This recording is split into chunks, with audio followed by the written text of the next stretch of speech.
주님의 은혜와 그 크신 사랑 인하여 감사를 드립니다. 이 아침에도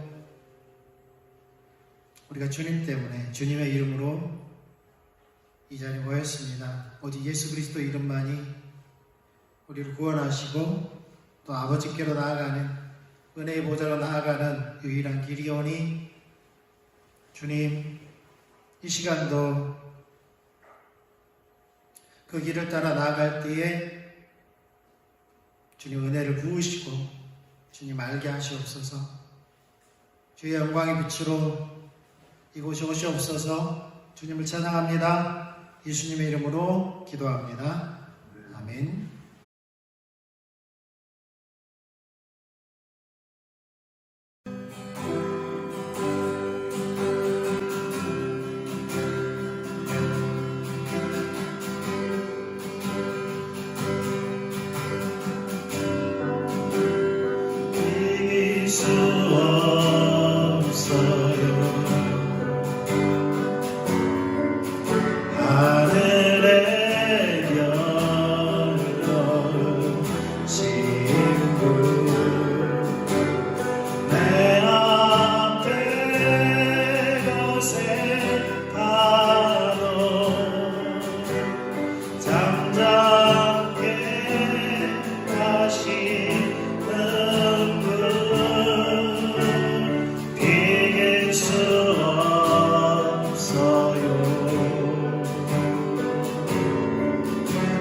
아침을 밝히시는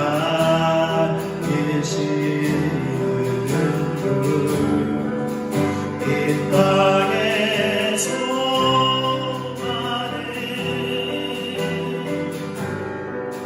주 사랑 안에 있어요. 주는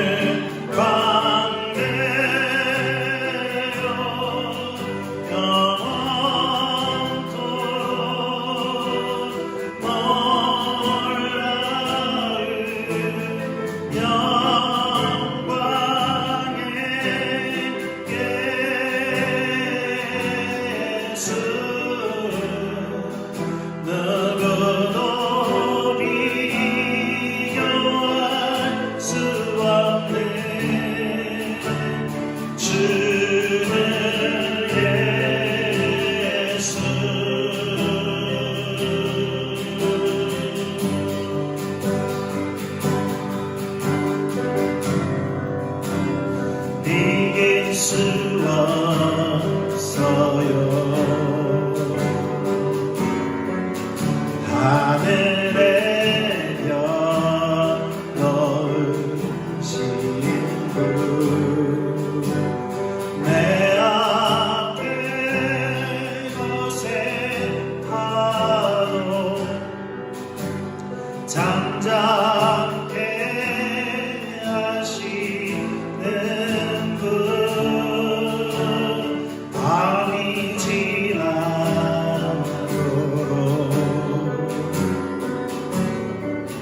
기쁨의 노래 주신 주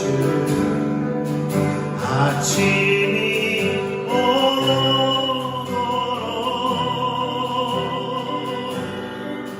찬원의 우리 찬양에 주를 관내요. 영원토록 놀라운 영광의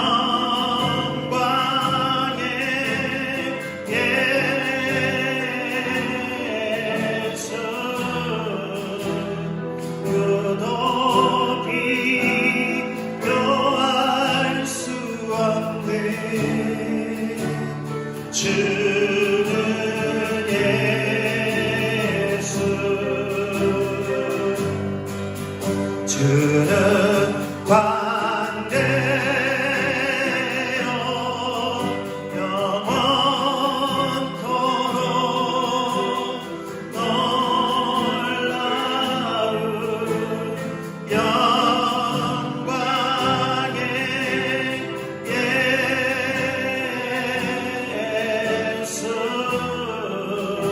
누구도 비교할 수 없는 주는 관대요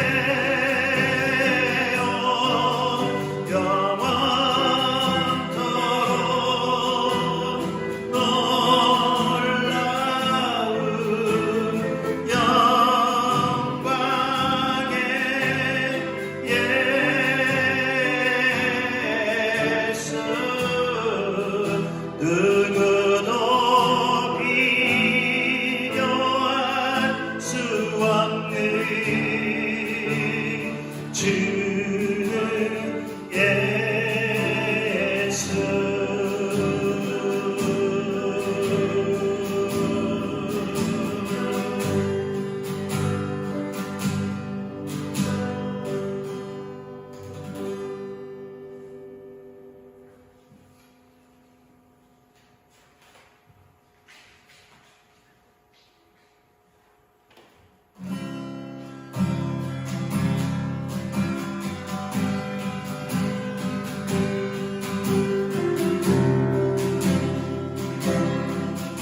우리에게 소원이 하나인데 주님 다시 오실 그날까지 우리 가슴에 새긴 주의 십자가 사랑 주의 교회를 사랑케 하네 주의 교회를 향한 우리 마음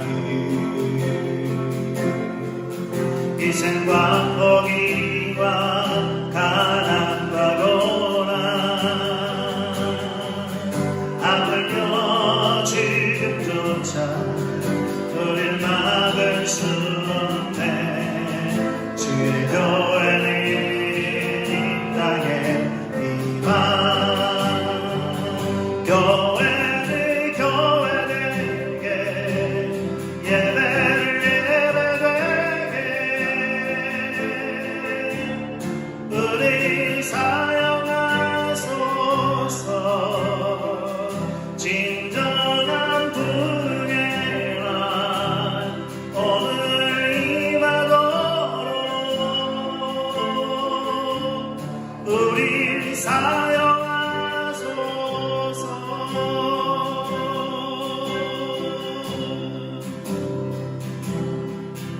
우리에게 소원이 하나인데 주님 다시 오실 그날까지 우리 가슴에 새긴 주의 십자가 사랑 주의 교회를 사랑케 하네 주의 교회를 향한 우리 마음 희생과 포기와 가난과 고난 아물며 지금조차 우릴 막을 수 없네 주의 교회는 이 땅에 이만 교회를 교회되게 예배를 예배되게 우리 사용하소서 진정한 분예란 오늘 임하도록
사용하소서.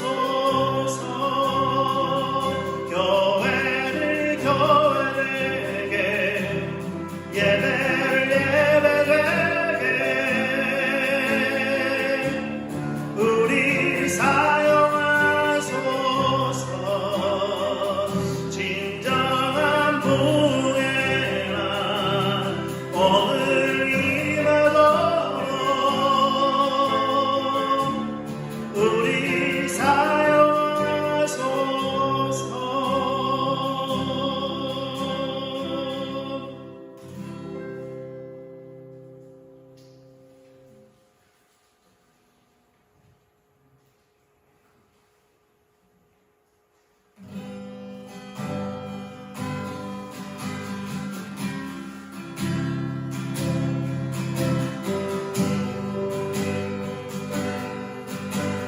주신 은혜 놀라워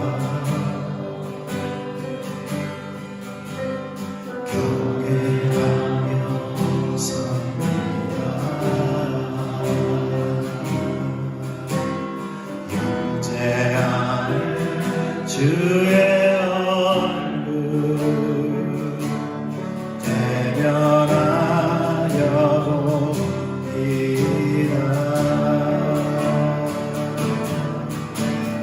하늘과 땅 만드신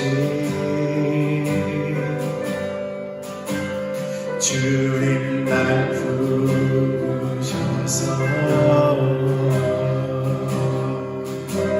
실수 없는 사랑 안에 주를 보게 하시네. 나의 사랑 예수 주님 사랑해요. 주님 계신 곳에 나 있기 원해요. 그리스도 내 안에 계신 주 주만 섬기기 원합니다. 내 평생 주님만 바라보며 주만 따르기 원해요. 주 뜻 이루소서. 내 맘 주께 진실케 하소서. 십자가의 지혜 주 따르리. 나의 사랑 예수 주님 사랑해요. 주님 계신 곳에 나 있기 원해요. 그리스도 내 안에 계신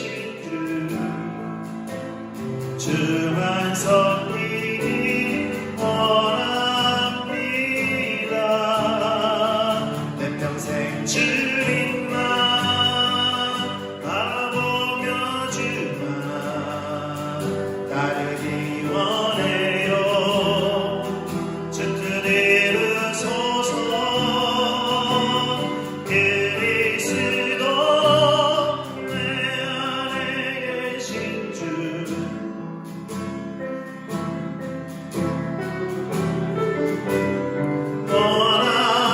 원합니다.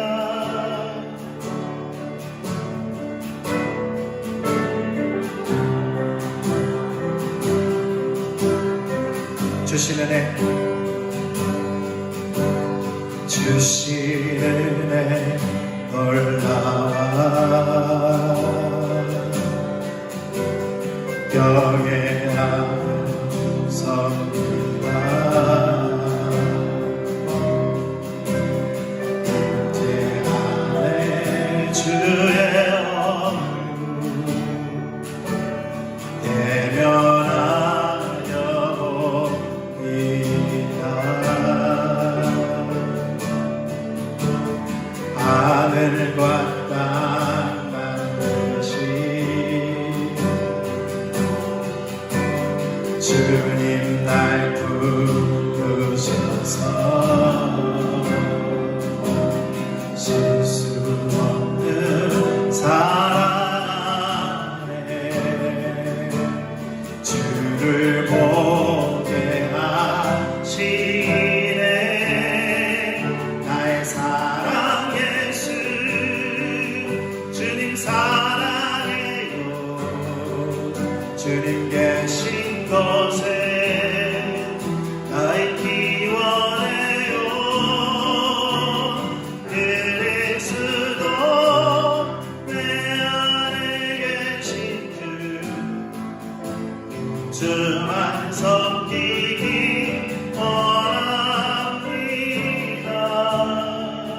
내 평생 주님만 바라보며 주만 알기 원해요.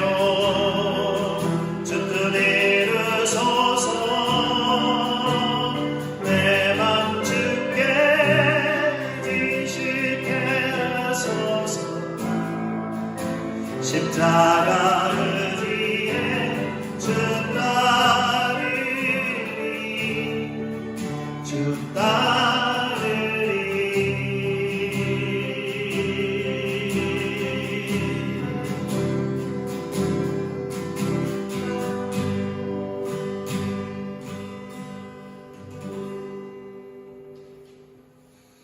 아멘.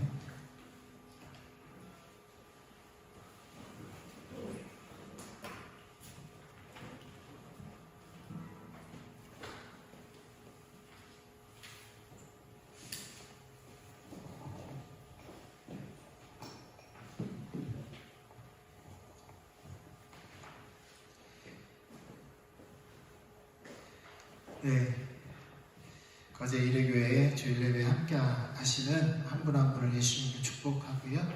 오늘은 교회가 한국 교회가 전통적으로 지키는 어버이 주일이기도 합니다.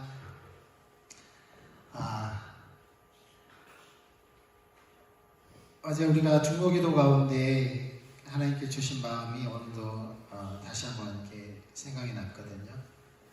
찬양하는 가운데 전부터 이렇게 막 이렇게 실수를 하고, 근데 찬양 가운데 실수하지 않은 하나님은 우리 실수 가운데서도 함께 하시는 것 같더라고요. 사실은 이제 당황해서 저도 이렇게 초점이 안 들리는 거예요. 초점이 안 들리는 거예요. 그런 경우는 진짜 거의 없는데 못 잡겠는 거예요. 그래서 왜 그러지 하면서 갑자기 이제 들려서 들어갔는데, 그런데 하나님께서 이렇게 찬양 인도할 때 함께하는 저만의 사인이 있어요. 하나님께서 함께 하시는 저만의 사인이 있어요. 그렇게 말하면 또 이상한 신비주의자로 보일 수 있기 때문에 자세하게 설명하지 않겠지만, 하나님께서 나와 함께 하신다는 그 저만의 사인이 있는데, 첫 곡부터 함께 하셨어요. 하나님께서 세 곡 다 함께 하셨어요. 네. 여전히 내가 실수하는데도 불구하고 하나님은 그 가운데 나 때문이 아니라 우리 때문이 아니라 하나님 그분 때문에, 하나님의 그분의 이름이 이곳에 있고 그분을 예배하는 그 예배에 대한 하나님의 질투 때문에 우리 함께 하신다는 사실을 알았고요. 또한 어제 주셨던 그 마음이 다시 한번 생각이 났어요. 하나님께서 우리를 통해서, 거제 일회기를 통해서 회복과 치유의 통로가 되게 하겠다는 그 말씀이 생각이 났어요. 그러니까 아무리 약속이 있어도 그것을 구해야 하나님께 주신다고 했잖아요. 에스겔서를 통해서도 할 수 있고 예레미야를 통해서도 할 수 있지만, 우리가 그것을 하나님께서 하신 약속이라면 하나님께서 반드시 이루시라고 우리의 기도가, 중보 기도가 그렇게 또 지속되어야 될 줄 믿습니다. 다시 한번 어버이날이기도 하고, 오늘 어버이날이기도 하고 어버이 주일이기도 한데, 저희의 부모님들 또 감사를 드리고 또 축하를 드립니다. 기도하고 말씀 나누겠습니다. 주님 감사합니다. 또한 저희의 어버이를 통해서 우리를 이 땅 가운데 보내주신 것 인하여 감사를 드립니다. 하나님께서 먼저 보내셔서 이 땅 가운데 살게 하셨고 또 하나님을 알게 하셨고 또 우리를 낳게 하셨으며 우리를 기르게 하셨습니다. 하나님께서 우리 부모님들에게 베푸신 그 은혜를 또 자녀들에게 베푸실 뿐만 아니라 또한 그 노고를 하나님께서 아시오니 하늘에 신령한 것으로 하나님의 생명으로 더 남은 생애 가운데 충만하게 부어주시옵소서. 귀한 힘을 드리오니 주님 영광 받으시고 주의 영광 나타내시옵소서. 또한 아버지 하나님 모든 성도님들 삶 가운데 자녀들 가운데 삶의 터전에서 모든 생계 가운데 하나님의 은혜가 함께하기를 축복합니다. 감사합니다. 예수님의 이름으로 기도했습니다. 아멘.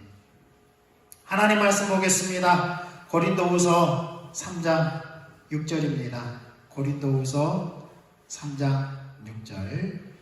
오늘은 PPT를 보면서 잘 따라오시기 바랍니다. 성경 표시본도 펴시고요. 같이 읽겠습니다. 그가 또한 우리를 새 언약의 일꾼 되기에 만족하게 하셨으니 율법 조문으로 하지 아니하고 오직 영으로 함이니 율법 조문은 죽이는 것이요 영은 살리는 것이라. 아멘. 예레미야 31장 31절에서 34절입니다. 같이 읽겠습니다. 여호와의 말씀이니라. 보라 날이 이르리니 내가 이스라엘 집과 유다 집에 새 언약을 맺으리라. 이 언약은 내가 그들의 조상들의 손을 잡고 애굽 땅에서 인도하여 맺은 날에 맺은 것과 같이 아니할 것은 내가 그들의 남편이 되었어도 그들이 내 언약을 깨뜨렸습니다. 여호와의 말씀이니라. 그러나 그날 후에 내가 이스라엘 집과 맺은 언약은 이러하니 곧 내가 나의 법을 그들의 속에 두며 그들의 마음에 기록하여 나는 그들의 하나님이 되고 그들은 내 백성이 될 것이라. 여호와의 말씀이니라. 그들이 다시는 각기 이웃과 형제를 가리켜 이르기를 너는 여호와를 알라 하지 아니하리니 이는 작은 자에서부터 큰 자까지 다 나를 알기 때문이라. 내가 그들의 악행을 사하고 다시는 그 죄를 기억하지 아니하리라. 여호와의 말씀이니라. 아멘. 오늘은 믿음의 삶에 말씀의 삶에 이어서 성령의 요한 삶을 우리가 지금 나눌 건데요. 특별히 구약의 율법 또 그것을 또 축소하면 10가지 계명, 우리가 모세오경이 이제 토라라고 하죠. 토라 안에서도 계명 그러면 우리가 이제 10가지 계명, 10계명을 우리가 쉽게 떠올리잖아요. 그 계명 가운데서도 보면은 우리가 하나님께 대하여 4계명이 있죠. 그 다음에 사람에 대하여 가장 첫 번째 계명이 무엇입니까? 내 부모를 존경하라. 이게 하나님에 대한 계명과 사람에 대한 계명, 이것이 뭐 나눠지지 않습니다. 사실 연결되어져 있어요. 하나님과 다른 사람과 나 사이는 삼각관계죠. 삼각관계. 그래서 나눠지지 않습니다. 자, 그럼에도 불구하고 사람에 대한 첫 계명으로 가장 먼저 관계를 맺은 부모와의 관계에서 부모를 공경하라. 여기서 공경하라는 말은 모든 것을 다해서 사랑하는 거죠. 모든 것을 다해서 사랑하라는 겁니다. 어떤 물질이나 어떤 도움 그 이상의 사랑을 전제로 한 어떤 관계들을 포함하고 있죠. 그런데 이러한 언약들, 이러한 계명들을 언제 주셨습니까? 이스라엘 백성들을 애굽에서 구원하셔서 홍해를 건너는 사건은 마치 우리가 이제 예수 그리스도를 믿으면 구원받잖아요. 세례를 받고 구원받는 게 아닙니다. 그런데 믿으면 구원을 받지만 내가 그리스도 안에 있음을 내적으로 고백하고 외적으로 표현하는 방식이 세례입니다. 침례입니다.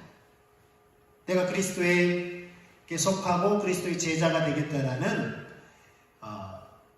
외적으로 이렇게 표현하는 것이, 그렇게 순종하는 것이 침례인데, 이스라엘 백성들은 애굽에서 구원에 이렇게 나오게 할 때 그것이 구원이었어요. 그런데 홍해를 건너는 사건을 세례로, 침례로 신약은 이렇게 해석하고 있다는 거죠. 그래서 구원받아서 세례 침례를 받고 시내산 호렙산에 이르러서 하나님께서 그들에게 계명을 주십니다. 어디다가요? 돌판에다 기록해서 주십니다. 돌판에 기록되어서 이제 그 계명을 지키되, 이 계명을 조건으로 관계가 형성된 것이 아니라 이미 관계가 형성이 됐어요. 그러니까 우리가 계명을 지킴으로 구원받는 게 아니에요. 율법을 지킴으로 구원받는 게 아닙니다. 이미 구원받은 백성이 하나님과의 관계 속에서 주어진 게 계명이라는 거예요. 계명. 그런데 이 계명을 어디다 기록했다고요? 돌판에 기록했다고요. 그래서 우리가 좀 전에 읽었던 예레미야에서는 옛 계명과 같이 하지 아니하고 나의 법을 그들의 속에 둔다. 옛 계명은, 구약은 모세를 통해서 준 율법은 어디다 기록했다고요? 처음에 돌판에다 기록했다. 그리고 그게 또 문서로 기록이 되었죠. 그래서 이제 두루마리에 기록하게 하셨죠. 이제 그렇게 하지 않고, 보이는 것에 기록하지 않고 어디다 두겠다고요? 이제 나의 법을 그들의 속에 두며 마음에 기록하여, 이렇게 말씀하고 있다는 거예요. 그래서 고린도후서 3장 6절에는 우리를 새 언약의 일꾼 되기에 만족하셨습니다. 다시 말해서 구약은 어디다 기록했다고요? 돌판에, 두루마리에, 보이는 데 기록을 했어요. 그것으로 말미암아 관계가 형성되어진 일꾼이 구약 일꾼들이에요. 옛 일꾼들이에요. 그런데 이제 새 언약의 일꾼 되었다는 것은 바로 이 예레미야 31장을 전제로 한 말씀인 거죠. 유다와 이스라엘 집에 하나님께서 새 언약을 세우겠다. 근데 이 새 언약을 어떻게 세우냐면, 새 언약의 옛 언약 율법의 가운데 있었던 사람이, 하나님과 이스라엘 백성 사이에 있었던 사람이 누구예요? 모세예요. 모세를 통해서 주었어요. 그런데 새 언약은 누구를 통해서 주냐면 바로 하나님께서 예레미야 31장에 뭐라고 말씀하셨냐면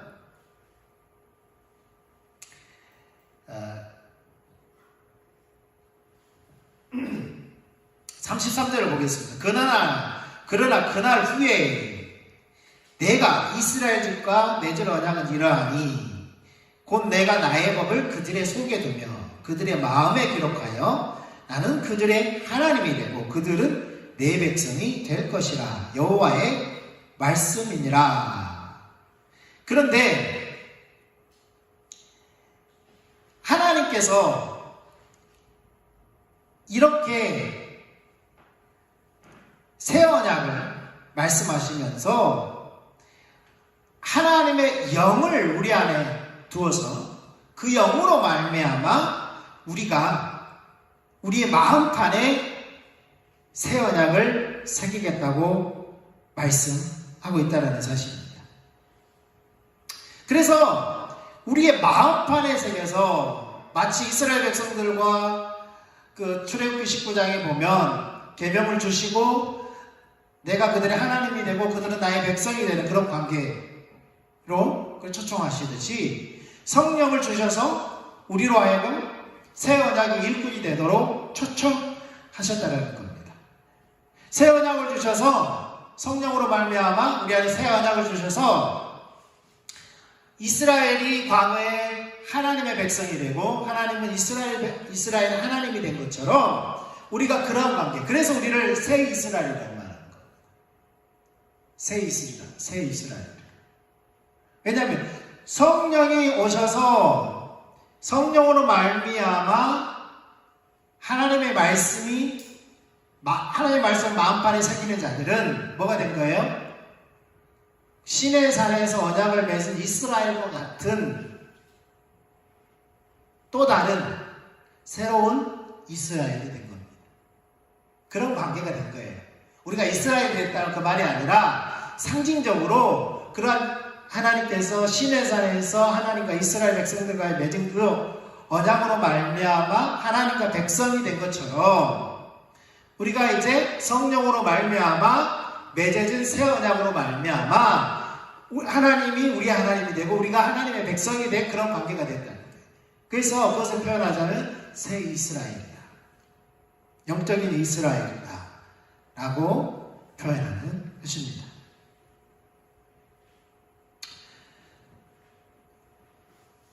그래서 고린도서 3장 6절에는 이것을 율법 조문, 보이는 어떤 문서로 하지 않고 무엇으로 말미암았다고요? 오직 영으로 함이니. 영이라는 게 뭐예요? 여기서 영이라는 것은 우리의 영으로 말하는 것이 아니라 성령으로 말미암아 됐다는 거예요. 성령으로. 그래서 그 영으로 말미암은 것이 우리를 살게 한다는 겁니다. 말씀 안에 살게 한다는 거예요. 그래서 말씀에 의한 삶과 성령에 의한 삶은 분리되지 않고 같이 간다는 거죠. 성령님이 오시지 않으면 말씀을 깨달을 수가 없고 그 말씀이 깨달은 대로 살 수가 없어요. 그런 능력이 우리 안에 없어요. 그런 능력이 우리 안에 없어요. 왜? 우리는 어디로 가려고 해요? 자꾸 옛사람으로 가려고 해요. 그게 바로 로마서가 말하는 겁니다. 네. 여러분, 구약이 실패했습니까? 구약이 실패했습니까? 아닙니다. 누가 실패한 거예요? 이스라엘이 실패한 겁니다. 유다 백성이 실패한 겁니다. 하나님이 실패한 것이 아닙니다. 구약을 주신 분은 하나님인데 구약이 실패했다면 하나님이 실패한 거죠. 그런데 구약을 주신 하나님이 실패하지 않으셨고 그 구약이 실패하지 않았어요. 그러면 구약이 실패했다는 말은 뭐냐?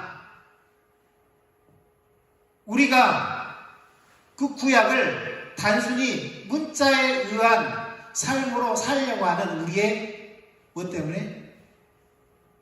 잘못된 가치관 때문에 실패한 겁니다. 그래서 신약에 보면 사도 바울이 계속해서 율법에 대해서 부정적인 이야기를 하잖아요. 그 이야기는 율법 자체가 부정적인 거라는 말이 아닙니다. 그러면 로마서 7장의 말씀이 그것을 우리에게 설명해 주고 있는데 로마서 7장 10절에 14절 같이 읽겠습니다. 시작. 생명에 이르게 할 그 계명이 내게 대하여 도리어 사망에 이르게 하는 것이 되었도다. 죄가 기회를 타서 계명으로 말미암아 나를 속이고 그것으로 나를 죽였는지라. 이로보건대 율법은 거룩하고 계명도 거룩하고 의로우며 선하도다. 뭐라고요? 율법은 거룩하고 계명도 거룩하고 의롭고 선하다. 그런즉 선한 것이 내게 사망이 되었느냐? 그럴 수 없느니라. 앞에는 마치 율법이 나를 사망에 이르게 한 것처럼 말해놓고 뒤에는 그럴 수 없다라는 거예요. 이게 사도 바울은 그때 당시에 모든 학문을 배운 사람이에요. 특별히 수사에 능한 사람이에요. 수사적인 표현이에요. 네. 그래서 사도 바울의 서신, 특별히 로마서가 어렵다고 하는 게 수사적인 표현들을 많이 쓰고 있기 때문에 앞에 말하고 뒤에 말이 서로 이렇게 안 맞는 것 같아요. 여기서 이 말했다가 저기서 저 말했다가 하는 것 같아요. 그런데 그러지 않아요. 이 사람은 유대인으로서, 히브리인으로서 유대인들의 생각을 깨트리고 있었어요. 그러니까 그들의 생각 속에 들어가서 너희는 이렇게 생각하지? 그런데 그럴 수 없다는 거예요. 그런즉 선한 것이 내게 사망이 되었느냐? 그럴 수 없느니라. 오직 죄가 죄로 드러나기 위하여 선한 것으로 말미암아 나를 죽게 만들었으니 이는 계명으로 말미암아 죄로 심히 죄되게 하려 함이라. 말씀은 내 안에 있는 무엇을 끄집어내요? 네. 내 안에 말씀과 상충되는 것들을 다 끄집어내요. 옛 습관들을 다 끄집어내요. 그래서 그것을 다 어떻게 해요? 처리하는 거예요. 처리하는 거예요. 그것으로 말미암아 나를 죽게 만들었으니 이는 계명으로 말미암아 죄로 심히 죄되게 하려 함이라. 율법이 어떤 면에서 그런 면에서는 정죄하는 기능이 있는데 그것은 그 사람을 죽이려고 만드는 것이 아니라 그 사람을 지옥 가려고 그렇게 정죄하는 것이 아니라 우리는 뭐라고 이미 구원받은, 율법은 구원받은 하나님 백성들에게 준 삶의 계명이라고요. 그러면 하나님의 구원받은 하나님의 백성들로 하여금 더욱더 하나님의 백성답게 살게 하려고 우리의 옛 습관들, 죄의 찌꺼기들을 다 드러내서 처리하는 거예요.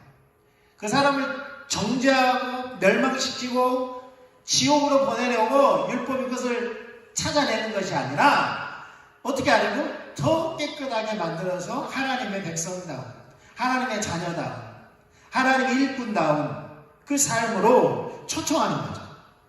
더 업그레이드 시키는 거예요. 더 순결한 그리스도의 신부로 우리를 계속해서 업그레이드 시켜가는 거죠. 우리가 율법은 신령한 줄 알거니와 나는 율법에 속하여 죄 아래 팔렸다. 그러니까 오히려 그 정죄하는 기능에 포로가 되어서 어디 노예가 되어버리는 거예요. 그러니까 정죄하는 기능만을 보면은 어떻게 돼요? 루터와 같이 되어버리는 거예요. 루터가 처음에는 하나님의 사랑을 몰랐어요. 하나님의 사랑을 몰랐어요. 십자가를 보아도 무엇을 봤어요? 하나님께서 죄를 처리하는, 정죄하는, 심판하는 그 하나님을 봤어요. 그러니까 루터 안에 뭐가 없었어요? 구원의 기쁨이 없었어요. 하나님의 사랑을 몰랐어요. 그러니까 자꾸 정죄하는 그것에 묶여가지고 내가 더 고난을 받아야 이 죄가 사해질 텐데 그러면서 순례의 길을 가서 고난의 그 순례를 가서 무릎으로 계단을 오르면서 죄가 없어지기를 그렇게 스스로를 학대했죠. 고난의 수행이라고 말하지만 학대하는 거죠. 그런데 루터가 어느 날 성경을 통해서 성령께서 함께 하신 거죠. 하나님의 사랑을 보는 순간 십자가를 통해서 자신을 베푸신 그 하나님의 사랑을 보는 순간 그런 자유함이 생겼어요. 그때 구원을 받았어요.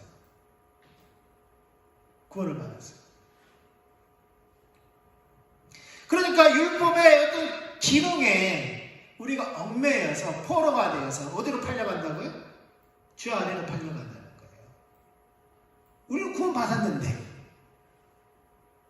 우리가 잘못 사니까 뭐가 자꾸 거슬려요? 말씀이 자꾸 거슬려요. 그 말씀은 우리로 하여금 그게 죄야. 죄야 그러니까 꼼짝없이 나는 뭐가 돼버린 거예요? 죄인이 돼버린 거예요. 묶여버리는 거예요. 묶여버리는 거예요. 그래서 자꾸 죄 아래로 팔려간다는 거예요. 사도 바울은 발견했어요. 자기가 사도 바울도, 천하의 사도 바울도 이러한 감정들을 사로잡혀서 자유하며 정죄하며 사로잡혀서 죄 아래로 팔려가는 자신의 모습을 보면서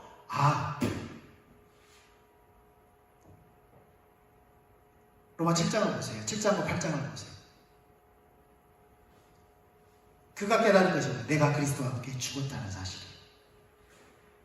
내가 그리스도와 함께 죽었다는 그 말은 뭐예요? 나의 죄가, 나의 옛사람은 이미 그리스도와 함께 죽었고 처리되었어요. 그래서 이제 나는 생명의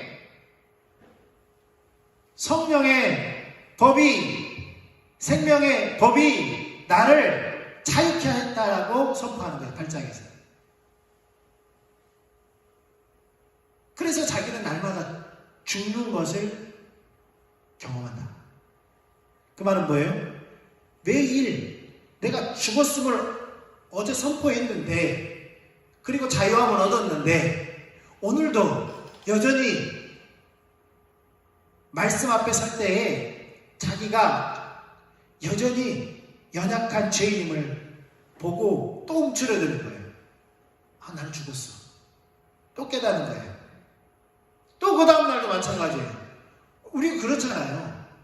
어제 내가 그래 구원받았어. 나는 그리스도와 함께 죽었고 다시 살았어. 깨달았는데 또 며칠 살다 보면, 한참 살다 보면 어때요?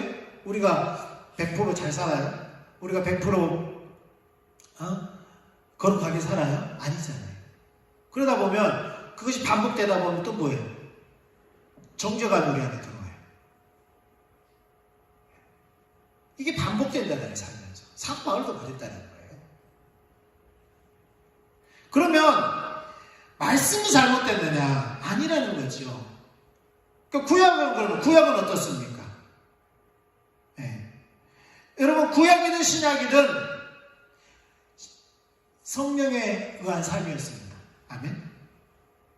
네. 은혜에 의한 삶이었어요. 구약도 믿음에 의한 삶이었어요. 구약이라고 해서, 구약 시대라고 해서 율법을 지킴으로 구원받은 적이 한 번도 없습니다. 아브라함도 할례를 행함으로 구원받지 못했다라고 했죠. 할례 받기 이전에 그가 하나님을 믿음에 그것을 그의 의로 여기셨다. 사도 바울이 정확하게 그것을 지적하면서 율법주의자들을 책망하는 거죠. 구약이든 신약이든 그러면 구약의 사람이든 신약의 사람이든 성령에 의한 삶을 살아야 된다. 은혜에 의한 삶을 살아야 되고 믿음에 의한 삶을 살아야 되는 거죠. 여러분, 구약은 성령의 감동으로 된 책입니다. 아멘. 구약이 성령의 감동으로 된 책인 거 믿으세요? 네. 어떻게 그걸 아세요? 목사님이 설교했으니까 그렇게 아십니까? 디모데후서 3장 16절에 그렇게 말씀하고 있어요. 이미 신약 성경은 이때 당시에 정경으로 채택되지 않았어요. 구약 성경만 성경으로 인정되던 시절이에요. 디모데후서가 말한 이 시대에는. 디모데후서 3장 16절에 뭐라고 말씀하고 있냐면, 이 모든 성경은 구약을 말합니다. 또한 앞으로 채택되어질 신약 27권 맞죠? 27권도 포함하는 거죠. 미리 예언한 거죠. 그럼 이때 당시에는 문자적으로 보면 구약 성경만, 구약 39권만을 말하는 거예요. 그러니까 모든 성경은 하나님의 감동으로 된 것으로, 여기서 하나님의 감동은 하나님의 이낌, 하나님의 성령을 가리킨다고 했죠. 그러니까 구약 성경은 성령의 감동으로 된 책이에요. 성령의 감동으로. 그러니까 구약 성경의 말씀대로 살아가려면 누구의 도움이 필요해요? 성령의 도움이 필요한 거예요. 성령의 도움이 필요한 거예요. 성전을 수리하다가 율법책을 발견하고 그들이 그 율법책을 난동할 때 펑펑 울잖아요. 이스라엘 백성들이, 유다 백성들이. 왜 울었어요? 성령께서 그 가운데 강력하게 함께 하셨으니까 그렇게 된 거예요. 그러니까 그들이 우상을 버리고 하나님께 돌아오는 겁니다. 성령의 역사가 아니면 안 되죠. 여러분, 성령님은 오순절 이전에도 계셨어요. 그리고 활동하셨어요. 역사하셨어요. 오순절날 갑자기 성령님이 짠 하고 나타나신 게 아니에요. 이미 성령님은 계셨고 이래 오셨어요. 그럼 오순절날 왔다라는 것은 무슨 말이냐면 예레미야가 말한 어디에요? 우리 속에, 우리 안에. 그전에는 성령님이 구원받은 백성들 안에 내재하시는 것이 아니라, 내 속에 오신 것이 아니라 그들 주변에, 그들 가운데 오셨어요. 그렇게 역사하셨어요. 근데 오순절 이후에는 어디에 오셨다고요? 성령님이 우리 안에 계신다. 성령이 너희 안에 계신 것을 알지 못하느냐. 우리를 성전 삼고 우리 안에 계시는 것을 알지 못하느냐. 그렇게 말씀하고 있죠. 그러니까 성령님 오순절 이전에도 계셨고 활동해 오셨어요. 창세기 1장 2절 보겠습니다. 시작. 땅이 혼돈하고 공허하며 흑암이 깊음 위에 있고 하나님의 영은 수면 위에 운행하십니다. 여기서 하나님의 영이 성령님이에요. 창세기 1장 2절에 벌써 하나님의 영이 등장해요. 네. 예수님이 예수님이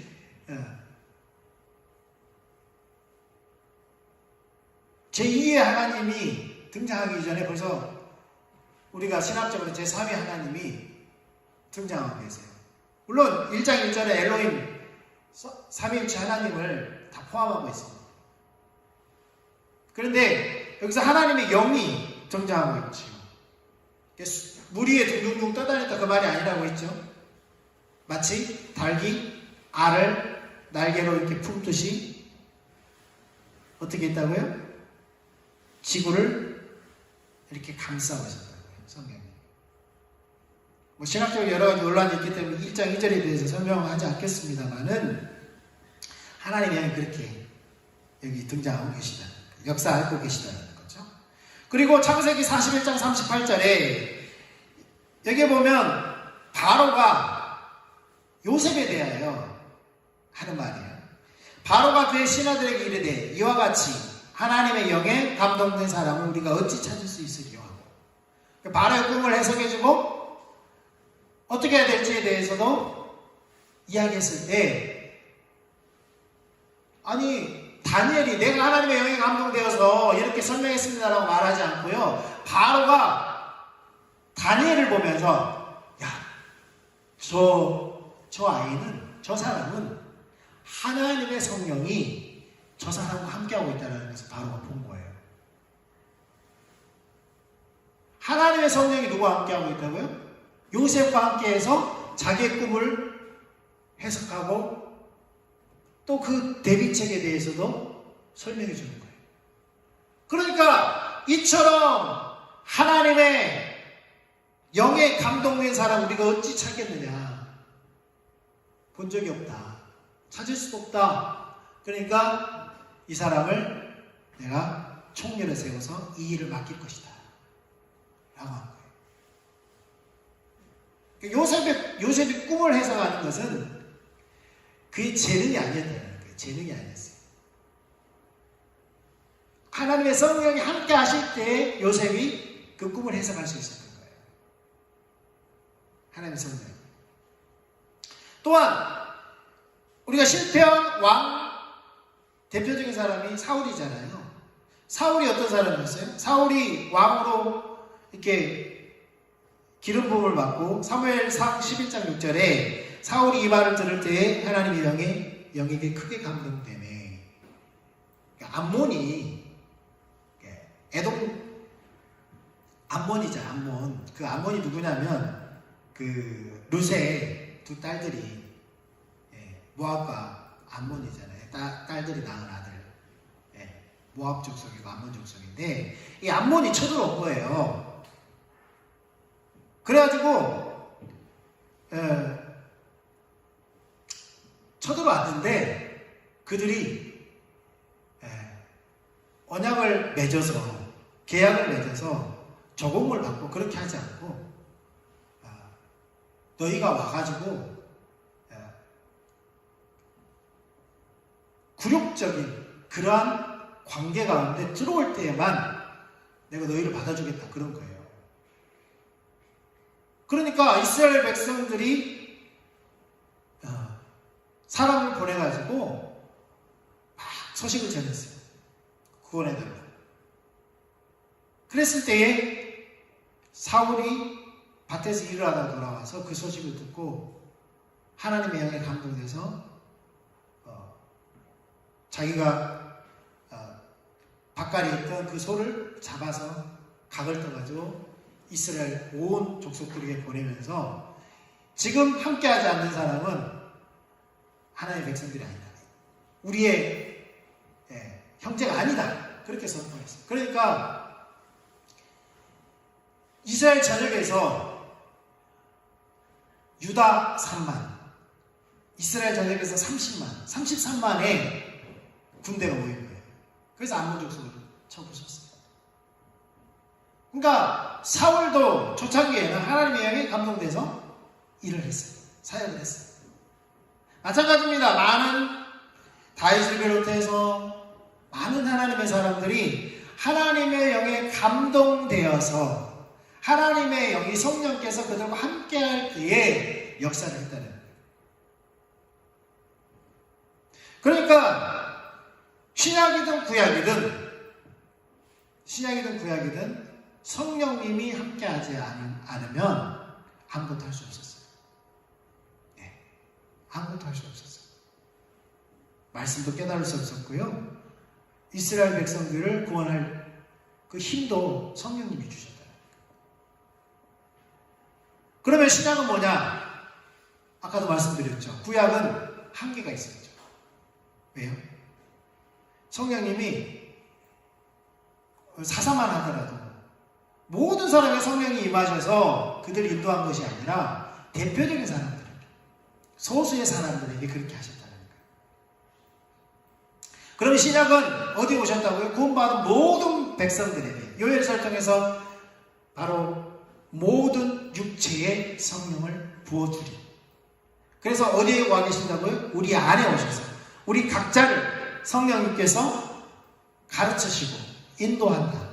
우리가 지난주에 요한복음 14장과 16장을 통해서 나누었죠. 자, 그래서 신약은 성령에 의한 삶을 살 때 더욱더 철저한 성령에 의한 삶을 살도록 성령님 우리 안에 부어주신다는 사실입니다. 그래서 성령님은 이 삶을 살도록, 성령님과 함께 살도록 우리 안에 오셔서 가르친다는 사실. 고린도후서 1장 21절 22절 보겠습니다. 시작. 우리를 너희와 함께 그리스도 안에서 굳건하게 하시고 우리에게 기름을 부으신 이는 하나님이시니 그가 또한 우리에게 인치시고 보증으로 우리의 마음에 성령을 주셨느니라. 어디에 주셨다고요? 우리의 마음. 성령을 주셔서 우리를 인치고 도장을 찍었어요. 그 다음에 문서로 보증하듯이 보증하셨다. 그리고 요한일서 2장 27절에 뭐라고 말씀하고 있습니까? 시작. 너희는 주께 받은 바 기름 부음이 너희 안에 거하는, 성령님 말하는 거예요. 아무도 너희를 가르칠 필요가 없고 오직 그의 기름 부음이 모든 것을 너희에게 가르치며 또 참되고 거짓이 없으니 너희를 가르치신 그대로 주 안에 거하라. 그러니까 성령님은 성령에 의한 삶을 더 철저하게 살 수 있도록 우리를 구체적으로 가르치시고 인도한다는 거예요. 네.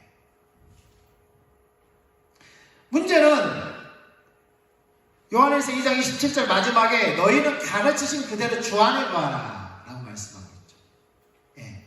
그럼 성령님이 가르친다고 해서 신비주의자인지 아닌지를 우리가 알 수 있는 것이 뭐냐면요, 성령님의 인도를 따라 한다고 하면서 주 안에 거하지 않는 거예요. 예수 그리스도의 가르침 안에 있지 않는 거예요. 성경 안에서 벗어나는 거예요. 그러니까 이게 신비주의자인지 아닌지 알려면 말씀의 테두리에서 벗어났느냐, 말씀의 테두리 안에 들어와 있느냐를 보면 알 수 있어요. 그러니까 주 안에 거하라는 말은 좀 추상적이잖아요. 어떻게 주 안에 거해요? 너희가 내 안에, 내 말이 너희 안에 거하면, 그렇게 했잖아요. 그렇게 말씀하셨잖아요. 그러니까 말씀이 우리 안에 거하는 거예요. 말씀이 거하는 거예요.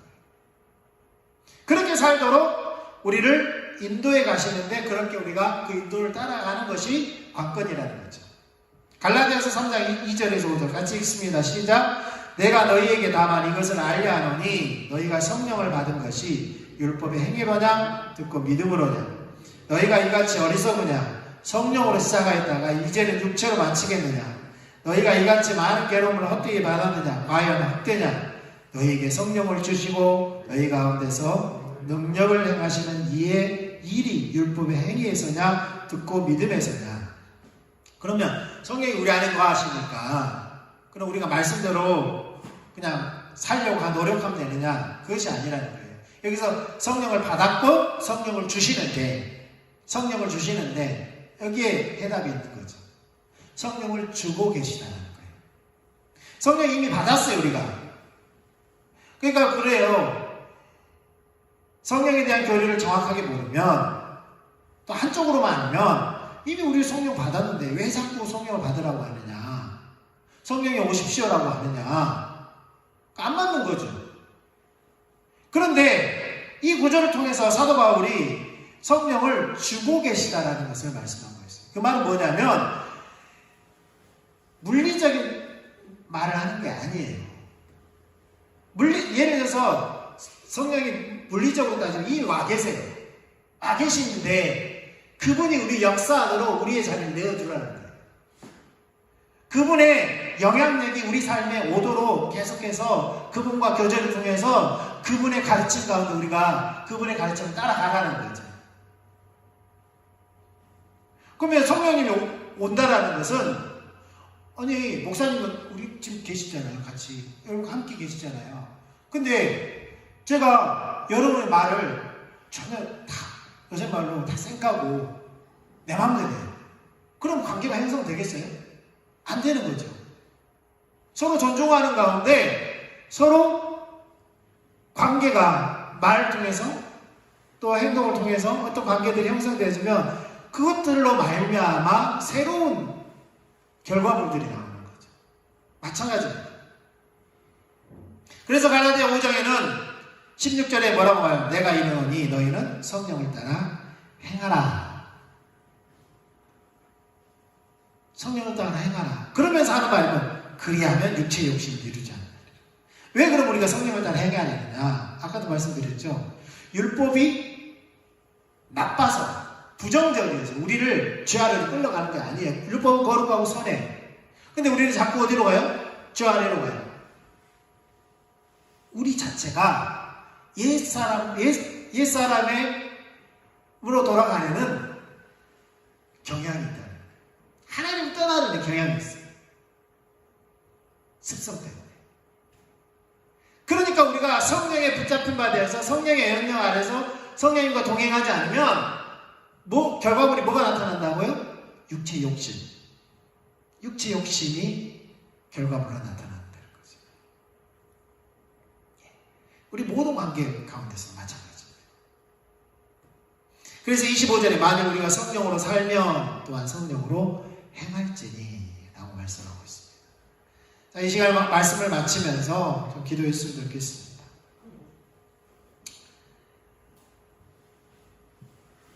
어떤 사람은 구약은 필요 없다라고, 그래서 신약만을 보는 사람이 있어요. 그래서 신약교회라고 자기들을 이렇게 자칭 신약교회라고 그렇게 말을 하죠. 성령이 한 사람, 신약이 성령이 한 사람이다 라고 말을 하면 구약을 등한시할 수 있죠. 그런데 모든 말씀은 성령이 감동으로 된 것입니다. 그래서 성령님은 그 말씀을 우리에게 가르치고 그 말씀 안에 거하도록, 그 말씀 안에서 성령님이 우리를 인도해 가시면서 우리를 하나님의 자녀된 내 자리로 인도해 가십니다. 특별히 모든 관계 가운데서 성령님은 반드시 우리가 그분과 관계 속에서 있을 때에만 모든 관계가 열립니다. 5월은 가정의 달입니다. 특별히 가정은 모든 관계의 출발이죠. 그래서 더욱더 성령님이 내 안에 역사하시고 우리 가정 가운데 역사할 때에 진정한 가정의 달 5월을 우리가 맞이하고 또 그 가정을 우리가 누릴 수 있는 것이라고 믿어 의심치 않습니다. 우리 같이 좀 기도하겠습니다. 주님 감사합니다. 이 시간도 우리가 성령님을 인하여서 감사를 드립니다. 우리가 예수 그리스도로 말미암아 구원을 받았고 그 구원을 알게 하신 성령으로 말미암아 이제 감사하고 또 찬양하고 또한 말씀 안에서 하나님 길이 무엇인지, 어떻게 우리가 관계를 맺어야 되는지, 어떻게 우리가 살아가야 하는지를 알게 하여 주시옵소서. 성령님 우리 가운데 오시옵소서. 우리 가정 가운데 오시옵시고 우리 교회 가운데 운행하심으로 말미암아 하나님 우리 가정을 향한 하나님께서 가정을 세우신 하나님 뜻과 목적을 온전히 이루시고 교회를 세우신 하나님 뜻과 목적을 온전히 이루시옵소서. 주님을 찬양합니다. 주님 감사합니다. 이제는 우리 주 예수 그리스도의 한량없은 은혜와 하나님 아버지의 크신 사랑과 성령님의 대주교통하시는 그 은혜가